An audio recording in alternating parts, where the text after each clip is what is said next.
మాతృదేవో భవ, పితృదేవో భవ, ఆచార్య దేవో భవ అన్నారు పెద్దలు. అలాంటి గురువు స్థానం అనేది చాలా దేవుళ్ళతో సమానము. ఈరోజు మన రమాదేవి కులకర్ణి గారు పదవి విరమణ మహోత్సవం జరుగుతుంది. మేడం గారు చేసిన కృషికి ఎంత పొగిడినా ఎంత తప్పినా మాటల్లో చెప్పలేనంత ఉంది. ఒక 2-3 వాక్యాలు అభిమానంతో మేడం గారికి అంకితం చేస్తూ ఒక చిన్న గానం.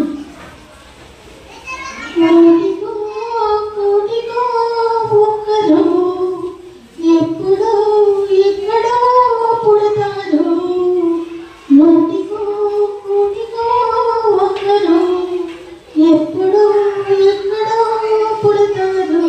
అది మీరే మీరే రమా మేడం, అది మీరే రమా మేడం.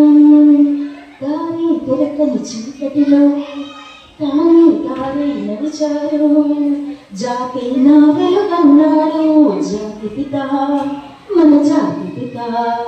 దిక్కులు దొరకని సమయంలో తానే దిక్కై నిలిచాడు, శాంతిని నీతగా నిలిపాడు. శాంతి దూత, మన శాంతి దూత. ఆ జాతి పిత బాపూజీ మీలో వెలిశాడు, ఆ శాంతి దూత నెహ్రూజీ మీలో కలిశారు. ఎందరో ఇంకెందరో మీలో కలిశారు. అది మీరే మీరే రమా మేడం, అది మీరే మీరే రమా మేడం. నూటికో కోటికో ఒక్కరు ఎప్పుడో ఎక్కడో పుడతారు. అది మీరే మీరే రమా మేడం, అది మీరే మీరే రమా మేడం.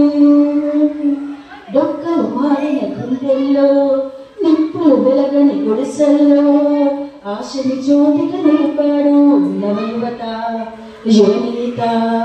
ఆ యువతకు తాత బాపూజీ మీలో కలిశారు, అన్నవతకు నేత నేతాజీ మీలో వెలిశారు. ఎందరో ఇంకెందరో మీలో కలిశారు. దేశానికి మీరే సారథులు, దేశానికి మీరే సారథులు. నూటికో కోటికో ఒకరు ఎప్పుడో ఎక్కడో పుడతారు. అది మీరే మీరే రమా మేడం, అది మీరే మీరే రమా మేడం. రమా మేడం, మీరు ఆరోగ్య ఆనందైశ్వర్యాలతో ఉండాలి. పదవి విరమణ తర్వాత కూడా మీరు ఆరోగ్యంగా ఆనందంగా ఉండాలని మనస్ఫూర్తిగా కోరుకుంటూ, మీరే నాకు ఇన్స్పిరేషన్, చాలా మంది టీచర్స్కి inspiration. Thank you madam, thank you very much.